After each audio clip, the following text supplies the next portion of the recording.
All right, well, I had expected to do this in a live setting, but obviously that's not working either, so we're just going to have to deal with it and do our best. This is what I wanted to do originally, and had I just been left to my own devices, this would have been what happened a long time ago.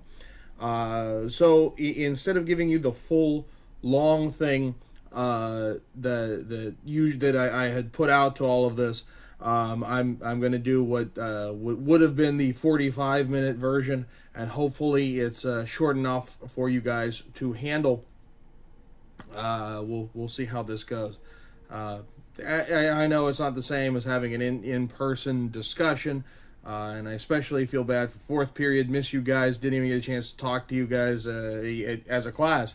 At least I got one out of the rest. So I hope everyone's doing all right. And let's get through this as best we can. Because, I mean, how on earth do you teach World War II in 45 minutes? Well, I guess I got to try. So, September 1st, 1939, Hitler invades Poland. This is the start of World War II.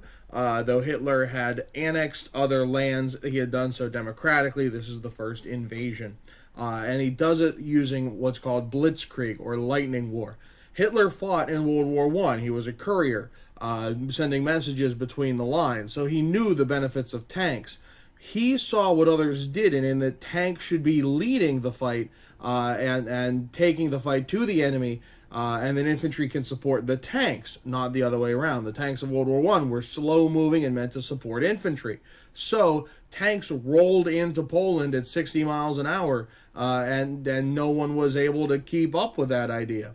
He also used dive bombers in order to soften up targets ahead of the tanks to get out in front of what they need, and you'll see as this goes.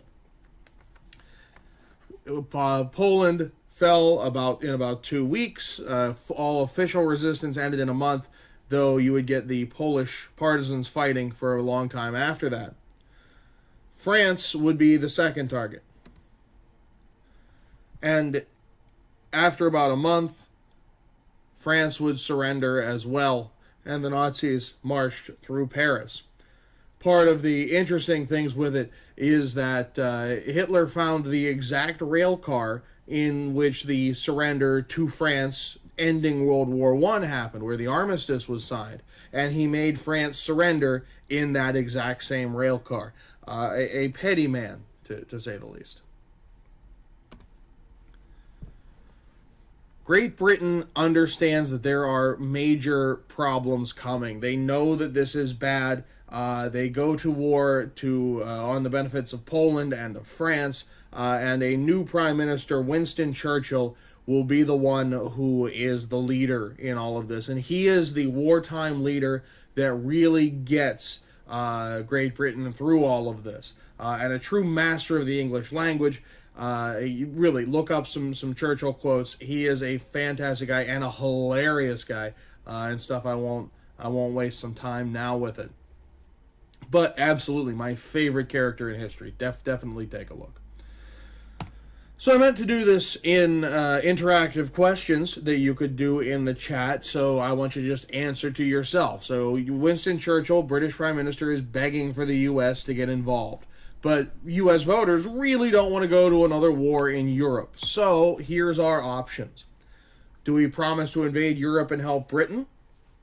Do we give Britain the weapons they need? Do we sell warships and weapons to Britain if they transport it? Or do we take the Washingtonian precedent and insist that we're neutral? Take a moment. What do you think? The answer would be to sell weapons and warships to the British. 2 programs. First, cash and carry as early as 1936. If you can pay for the war supplies, you pay for them up front and you take them away yourself. We don't have to have Americans involved in getting this across the Atlantic. You can take it. And that was technically open to anyone. But just like in World War I, we're like, Britain, yes, take all you want. 2-for-1 special. And then when Germany could come asking, we'd be like, we're out. Sorry, not much we can do. This was our sneaky way to get involved with the war. They're like, look, we're just selling. We're in it for the cash. Tale as old as time. In 1941, we create Lend-Lease, which is stimulus to our allies. We gave $50 billion, $681 billion in today's money, to the allies of Britain, France, the Soviet Union, in order to keep them going and keep them fighting. This, if nothing else, is our biggest contribution to the war. Not specifically these programs, but just supplies, supplies, supplies. The Soviets would lose 50 times what the Americans lost in the war, but we kept throwing more supplies at everything, and that's where we make the biggest contribution. The Battle of Britain would be next. The Nazis knew they had to take out the Royal Air Force in order to invade Britain, something that had not been successful since the Normans. So 4,000 Nazi planes would bomb London every single night, trying to destroy the people's will to fight. And every morning, they'd keep calm and carry on. The British would crawl out and clean up the debris and put out the fires and try and continue life. And every night, they would go down into the London Underground, the subway system, to sleep every single night. So if you could imagine that your current situation could be worse. You could be going down to a subway tunnel to wait out the bombs till the next morning and hope that your home is still there.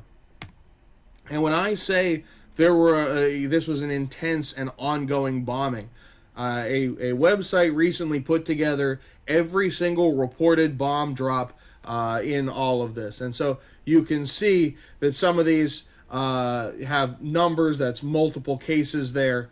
You can see how that's there, and the other ones are single. And as we zoom out, you can see just how many of these recorded bomb drops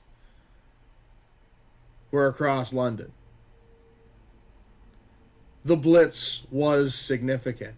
And after 4 months of this, the weather started to turn and air attacks were much more difficult, and Britain would win the Battle of Britain. This would be the first time the Nazis did not win. It's not like it's not like the British won. They simply survived. But this is the first time the Nazis had been stopped. Across the world, Japan invaded China in 1937, and in China they created some of the most horrific atrocities of the war. Terrible, terrible things that they did to the Chinese in what's called the Rape of Nanking, which is a city in China. Stories of babies thrown on bayonets, of people being cooked and eaten, of tremendous biological warfare research under Unit 731. Just heinous things of trying to figure out chemical warfare and what it does to people by testing it on people. Japan is seeking resource independence. That's their point in China. That's their expansion to Korea and some of these islands. They are trying to make sure they don't rely on anyone else. And so they invade the French colony of French Indochina, modern-day Vietnam, Cambodia, and Laos. You can see the arrow there. So here's the thing. What do we do about it? We have had good relations with Japan for almost a century, though there had been hiccups here and there. But Japan has invaded the colony of an ally, France. So, do we side with Japan and allow this? France is busy with Germany, and we make a lot of money from Japan. Or do we side with France, the European ally who has fought with us since the revolution, that has been with us since the start? So take a moment. Which would you be on? What we do is that we side with France. And what happens is that we cut off Japanese oil. We stop selling to Japan. And so the clock is now ticking. Japan has at most 6 months of oil left to operate their military. Oil is the lifeblood of a military at this point. It is the gasoline for trucks to move things around. It is the diesel fuel for tanks and planes. It is, the tanks don't move, the planes don't fly, the trucks don't carry things to the front lines. You need oil. And so they have two options. They can either acquire the oil-rich islands owned by other European nations, perhaps provoking the United States into action, or they can get us to start selling oil again. They can start negotiating. Japan decides to negotiate. And these negotiations are ongoing until when Japan realizes that they're not going to have that success. They break it off on the morning of Sunday, December 7th, 1941, and follow immediately with the attack on Pearl Harbor. This is the second greatest single loss of life in American history, behind only 9/11. It's only behind 9/11 by about 500 people. 2,403 people died. 4 battleships were sunk and 4 more were damaged. Many, many aircraft destroyed. This was extremely intense. This will provoke America to join the war. FDR calls it a date which will live in infamy, and so this brings the United States into World War II. Back to the other side of the world. Hitler and Stalin had signed a non-aggression pact that they would be peaceful to each other, they would not fight each other, and in this non-aggression pact they divide up Poland. Hitler will then break that pact in June of 1941 and invade with 52 German divisions just in the center group, with about 120 divisions, about 120,000 men driving into Russia to try and increase this Lebensraum, this expansion of territory that they wanted. But as they push to Moscow and they are being slowed down by the Russian military, the weather begins to shift. There's a lot of rainfall in the fall in Russia, and it creates a mud that's very coarse and just kind of sucks things into it. Then the weather shifts and it freezes, and so things are stuck in that mud. And then comes the snow. And if you think about our snow days, the Russians would absolutely laugh, if not be appalled, by the things we've called school for. We're talking about feet of snow overnight. This is the Russian winter, the same winter that stopped Napoleon. It's the only thing that stopped Napoleon. So this is the most intense that you could imagine. In fact, the fighting stalls just 16 miles outside of Moscow. You know St. Basil's Cathedral, that church that you think of when you see a picture and you go, oh, that's Russia? They could see the tops of it, and yet they could not get there. To the south of them, the southern group would stall outside the city of Stalingrad. And Soviet forces dig in. That Stalin felt that because his name's on this, he knew that the ego was on the line. He knew this was Hitler was going for as well. And so Stalin orders not one step backward. That this is it. You fight to the end. And so on the Russian front, you would have the biggest battle of the war at Stalingrad. And Stalingrad is the turning point of the war in Europe. It's the Nazi high watermark. They never get further. 1 million Axis fighters would invade. 850,000 never return. 2.4 million Russians involved fighting back against these million invaders, and 1.1 million casualties. The Soviet Union lost 50 times. 24 million Russians died in World War II. That's 50 times what the U.S. lost. This is a big deal over there, and we have downplayed the Russian, what Russia has done, because they became the enemy in the Cold War after World War II. But it is Russia. Without the Soviet Union, we do not win this war.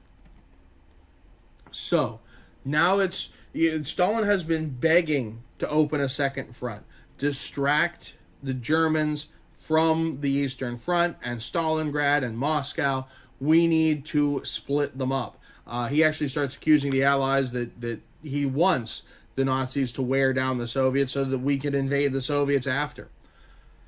So we have plenty of American troops waiting in Britain to start an attack. But the question is, where? Where should we invade first? How do we get a foothold in Europe away from Great Britain? And I'll give you a second to think, okay, where would you go? We end up going to C, French Morocco. Morocco was a French colony at this point. If you followed the World Cup not that long ago, that's again another thing that was very relevant to it all. And so we figure that the French soldiers being forced to fight on the Nazi side following France's surrender would give up quicker than the actual Nazis. And so we invade Nazi-held Africa as a starting ground in order to push our way through. We're going to start prying the Nazis back.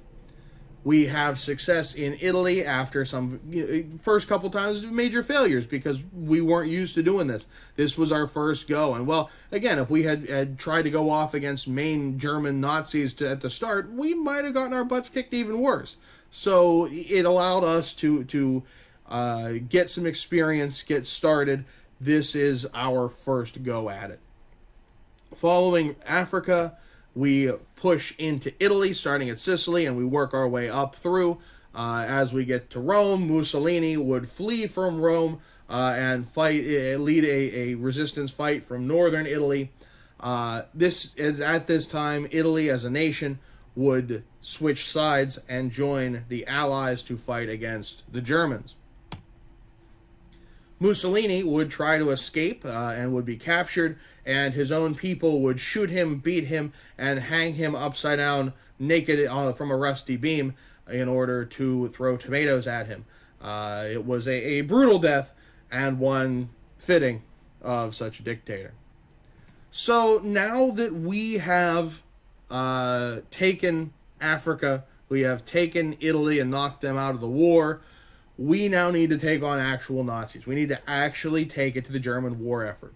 So what is the best way to create a successful invasion? We could distract the Nazis with trying to get many places to invade. We could use theater people to create fake armies that look real from aerial photos. We could use actors to create radio messages of an entire fake army and try and distract them. We could invent new recording technology to make sounds of a fake army to fake out enemy spies. We could even shoot dead people out of a torpedo tube with fake plans for an invasion far away from the actual site. Which one of these do you think that we did? Truth is, all of the above. We literally did all of those, including the last one where a person, a sailor, was dressed up as an important military figure. He was given a briefcase handcuffed to his arm that was filled. Of course, we're talking about a dead body, a sailor who had been killed. We took his body and handcuffed a briefcase full of plans for an invasion of Greece and shot him out of a torpedo, hoping that the Nazis would find him. And they did, and they thought that it was a whole real thing, and they absolutely believed we were going to invade in Greece. But we created plans all over the place to try and stop the Nazis from being able to build up at any one spot. Where were we going to invade? They don't know. We also, World War II is one of those wars where everyone was involved. Theater people were brought in to create fake armies.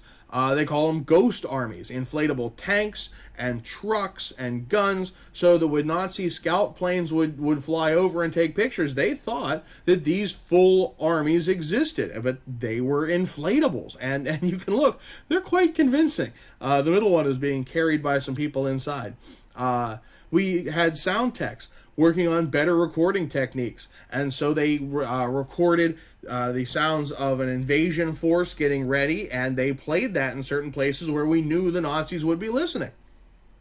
And we hired actors to make radio chatter for a whole fake army, all the stuff involved, just to try and convince the Nazis that we weren't going to invade where we had actually been planning to invade. This gets some pretty cool stuff. There's a PBS doc. I'm not a big fan of PBS documentaries. A lot of them are very dry. But there's one called The Ghost Army, and it's about this, and it is fantastic. Highly recommend it if you can find it.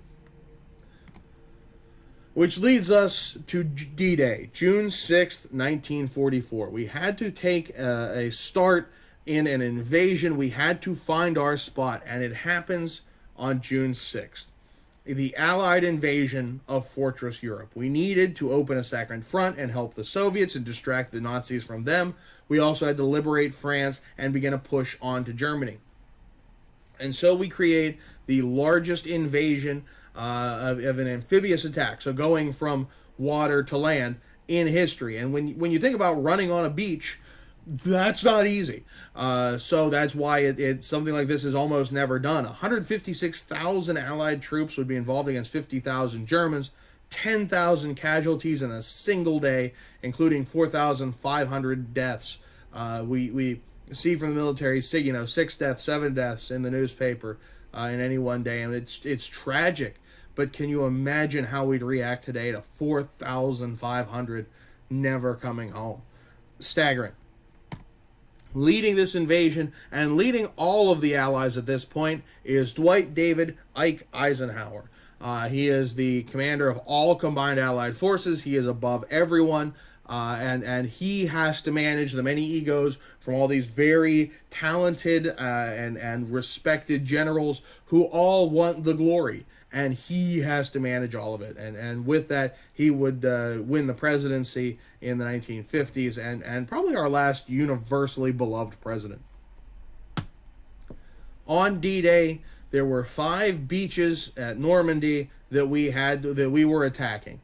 The U.S. would have 2 on Utah and Omaha. The British would have Golden Sword, and the Canadians would have Juno Beach. Everyone loves to write off the Canadians, but keep in mind, we've invaded twice, and twice have failed. When you have the Canadians were fierce in World War I. Canada is an ally you want on your side. And on those beaches, we're talking 200 yards of exposed beach that you have to run past all the machine gun fire. And they have put so many booby traps along the beach of landmines and metal hedgehogs, things meant to scrape the bottom off of a landing craft or prevent tanks from landing, and running across this sand under fire, all while carrying 80-pound packs. Then you have to scale the cliffs at the end in order to knock out the gun emplacements. This is perhaps the toughest thing ever done. And of course, I am absolutely summarizing and shortening things. If you want the full version, I have those videos, and I've listed them before. You want my full spiel, that's where you'll find it. The Nazis' defenses had the Atlantic Wall. They had literally began building a wall around all of Europe in order to prevent any kind of invasion. And so we had these massive gun emplacements, and you can see some of these hedgehogs, these are meant to pull off the bottom, poke holes in a landing craft and stop them from coming in. We also had convinced the Nazis we thought it was happening at Calais, the closest spot between Britain and France. We had convinced the Nazis that's where the invasion was coming. And instead, we were coming down here, the farthest possible place around Bayeux, where Normandy Beach, about midway through there between Cherbourg and Bayeux, where they didn't expect that an invasion would come. Why would you go the furthest? And that was all part of the deception. Well, on June 6th, the men got down from their battleships and climbed into landing craft. Higgins boats are what they're called. These landing craft would go by the 1,000 to the beaches.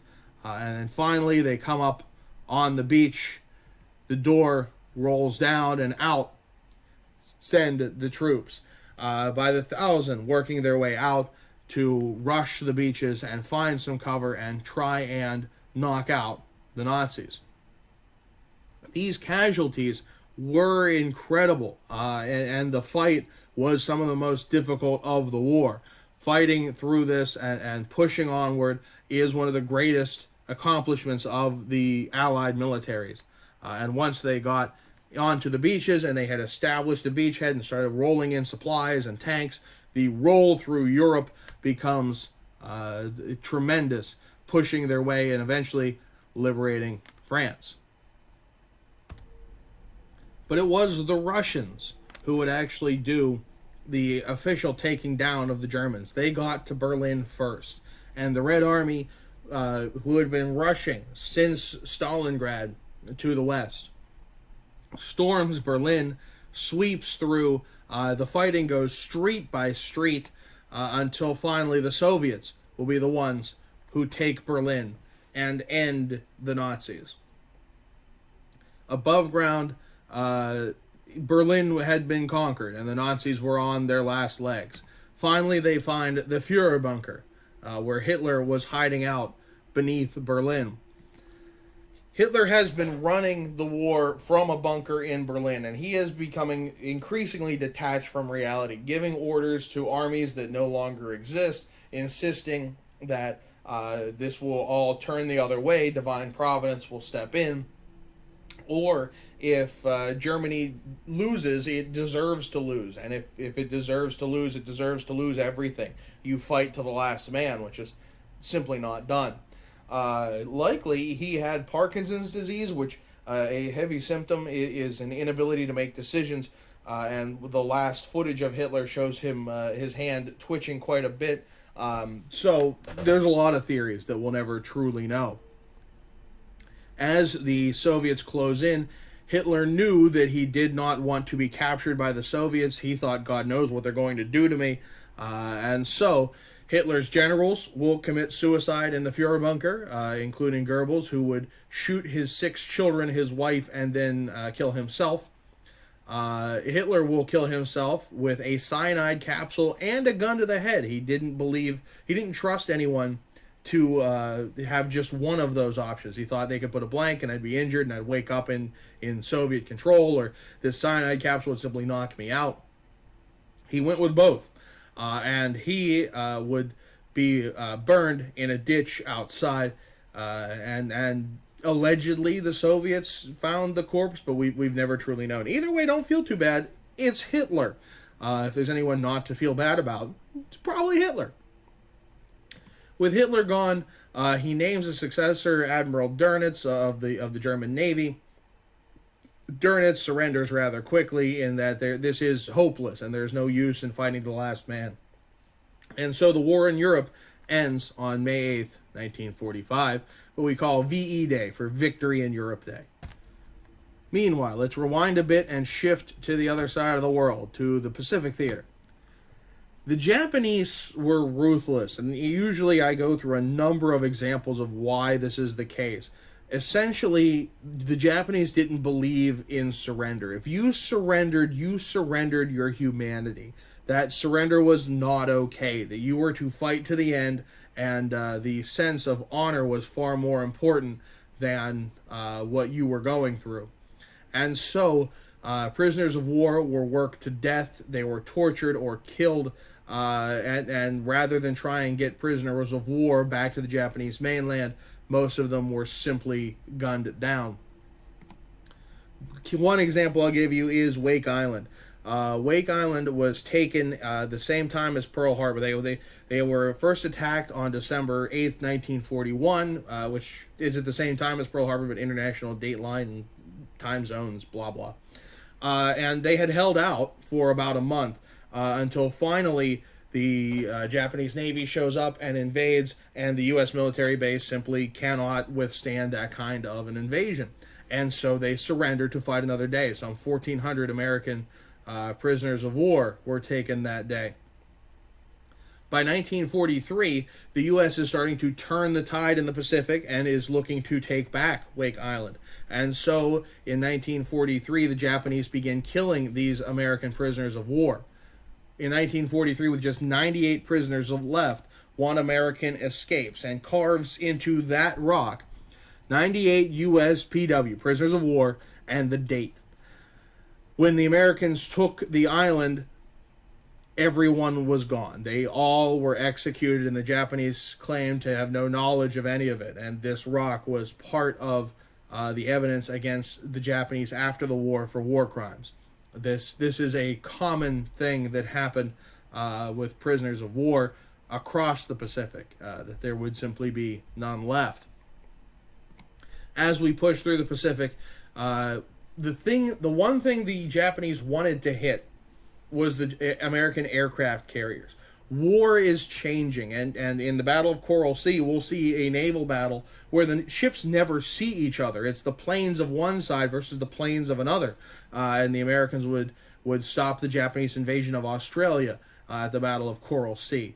That war is changing, and the aircraft carriers are the key to any navy at this point. And so Japan knows it must find the U.S. aircraft carriers. They weren't at Pearl Harbor. That's one reason why many people think that FDR knew something was going to happen, that maybe Pearl Harbor was preventable, or they understood that something was going. This is where conspiracy theories start to get in. Yeah, FDR likely knew something was happening, and he was smart enough to get the aircraft carriers away. People thought more sabotage issues, which is why all the planes were lined up, but that's a whole different thing.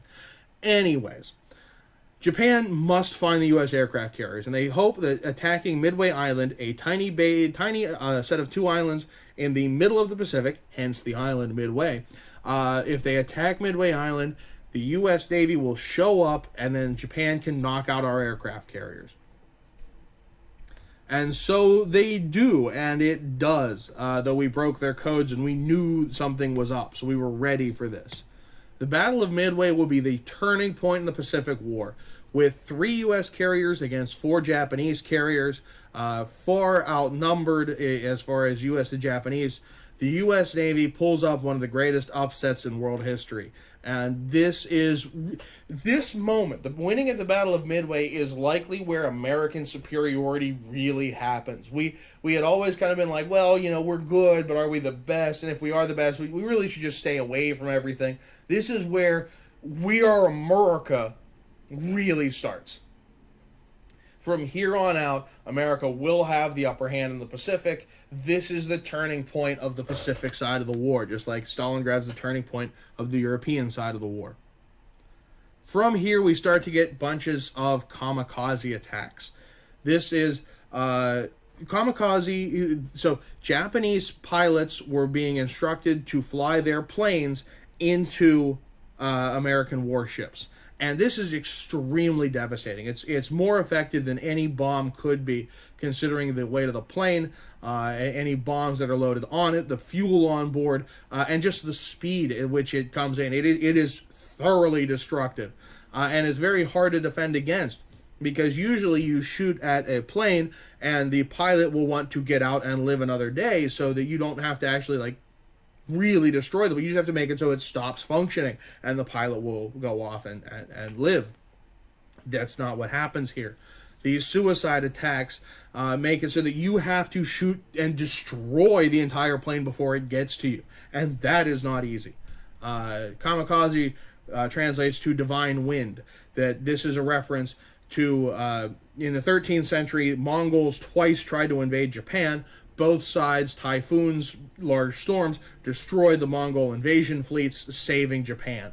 And so they hope that these suicide attacks would be the divine wind that would save Japan again. And while it is extremely effective, it is not enough. Our strategy moving across the Pacific is called island hopping. We were removing the Japanese from the Pacific island by island. Don't leave anything behind. Just slowly push them back and push all of this back until we're just at Japan.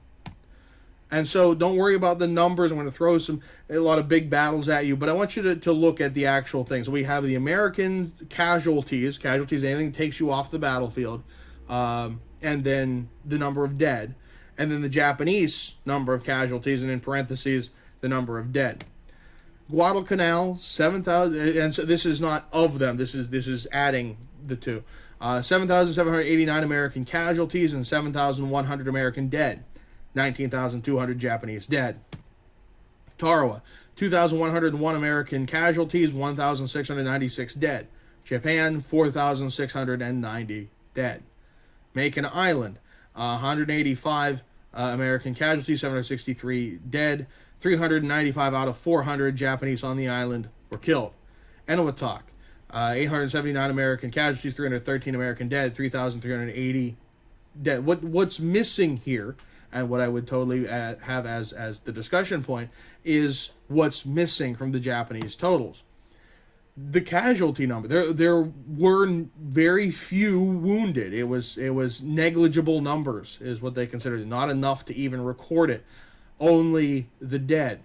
And these numbers just get to be staggering of how many Japanese were willing to die rather than be captured. They were fighting to the last man. And this takes an even worse turn in the Battle of Saipan. At the Saipan, 3,426 Americans were killed, 10,000 wounded. Japan, 24,000 were killed. including 5,000 military suicides. People who were convinced that it was better to kill oneself than to surrender to the Americans.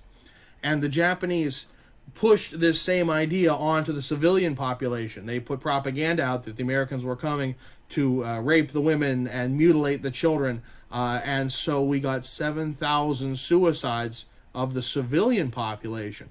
And the civilians fought back to include 22,000 civilian deaths. That this was not going to, that surrender was not an option to Japan. And so, as we invade and get closer and closer to the home islands, how much worse is this going to be for not just the Japanese military, but for the civilians? The Battle of Iwo Jima would be one of the most famous in the war. This is the U.S. Marine Corps and one of their proudest moments. It's a strategic island. If we could take Iwo Jima, we would have an airfield where we'd be able to hit Japan with bombers, and that would be a new thing. We could actually hit Japan itself. 21,000 Japanese were hiding in entrenched gun mounts, forts, tunnels dug throughout the island. When we landed, first landed, there was complete silence. And then as soon as we got onto the shore, everything opened up. 110,000 U.S. soldiers, mostly Marines, would storm the beaches. 19,000 American wounded, nearly 7,000 killed. 18,000 Japanese dead. 3,000 were killed in hiding.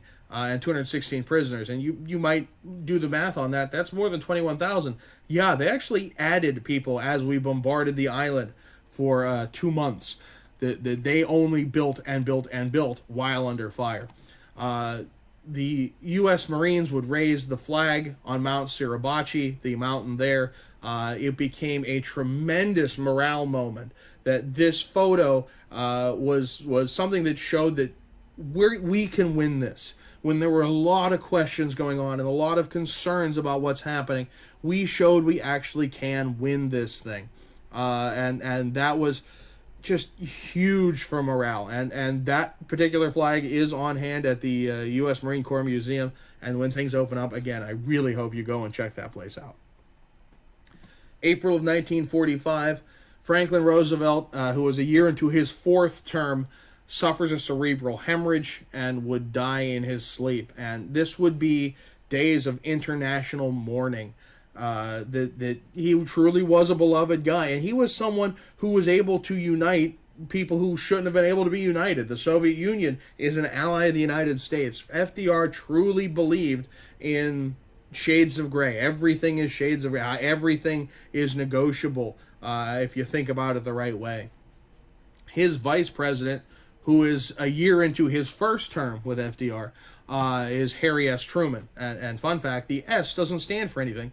His mother just felt that he should have an S for a middle initial, and so his middle name was S. He was a former farmer. He was a hat salesman from Missouri. Truly the common man, and has only been vice president for a year. No one really kept him in the loop. He was simply there. And when FDR died, this was sudden, this was unexpected, that all of a sudden Harry Truman's in charge. The former hat salesman has to lead the war effort. The biggest plan going on is the Manhattan Project.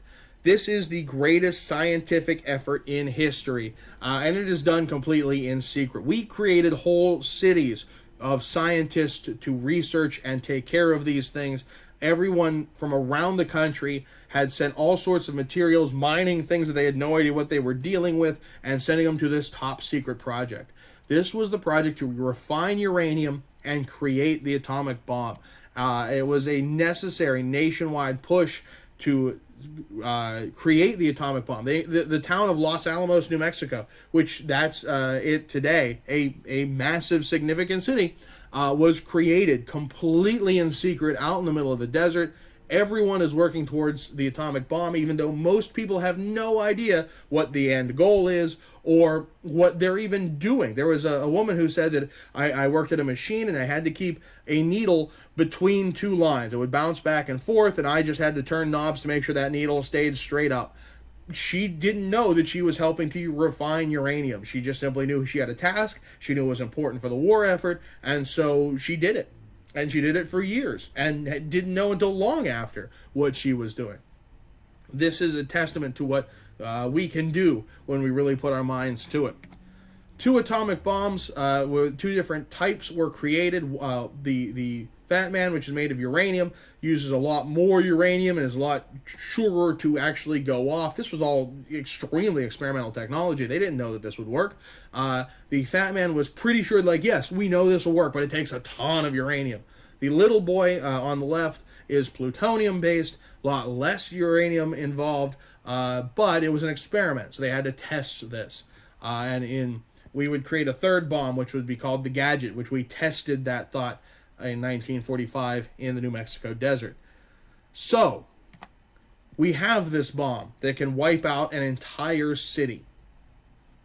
Japan has been fighting without surrendering, creating massive casualties not only to our armies, but to them and to their civilian population.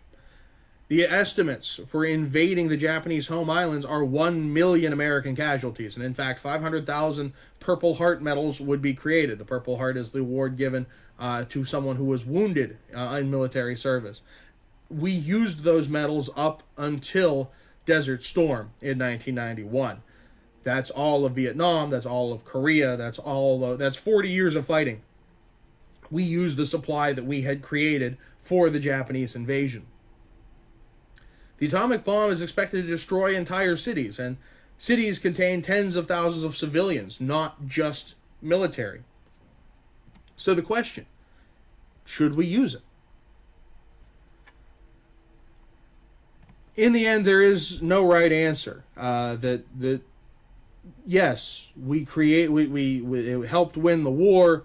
It ended the Japanese will to fight, but we also killed 80,000 civilians on August 6, 1945, with the dropping of the atomic bomb on Hiroshima.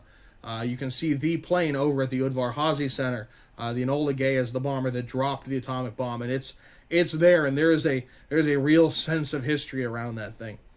And the devastation was just tremendous.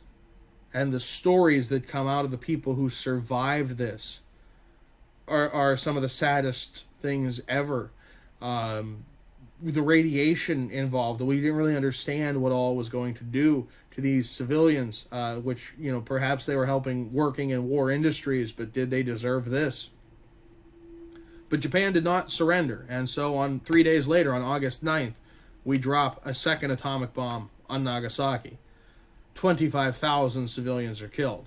And you can see that plane at the Dayton Air Force Museum. Those are my photos. You can see the bomb actually attached under the wing. That's the big yellow thing. And the devastation, just completely wiping out everything. And Japan, on August 15th, would surrender with one condition, that the emperor remain in power, even if it's ceremonial, and we figure that we can handle that. So Douglas MacArthur will go in and rewrite the Japanese Constitution, and it's the one they still use today. And we are extremely happy over VJ Day, Victory Over Japan Day. But we also have a national malaise of, what did we just do? We hear the reports of the civilians suffering because of the radiation of the atomic bombs. And as a country, even though we are thrilled with the end of the war, we have a basic question of, what did we do in order to get there? And that will certainly color how international relations will go for the next 50 years or so. And so, astonishingly, I managed to do it. 45 minutes probably wouldn't have happened that way if we had a class together, but it is what it is. So hopefully you can watch this and have some enjoyment of this. And if you want the full thing, go find the playlist that I had ready to go from last year's stuff. So thank you all for listening. I hope you all stay safe and do the assignments. Look, I know you look at that and go, oh, there's 4 of them. They're short. No, they're not mine. I apologize. It's one of those things where we all divided up what's going to be done. But it's not hard, and I'm not going to grade them hard, and there's no reason you can't bump up your grade. Turn something in is better than turning nothing in. Just get it done, huh? All right. Well, starting to miss you guys. It's far too quiet around here, and I hope that I will hear from all of you as time goes on. Stay safe and keep learning, eh?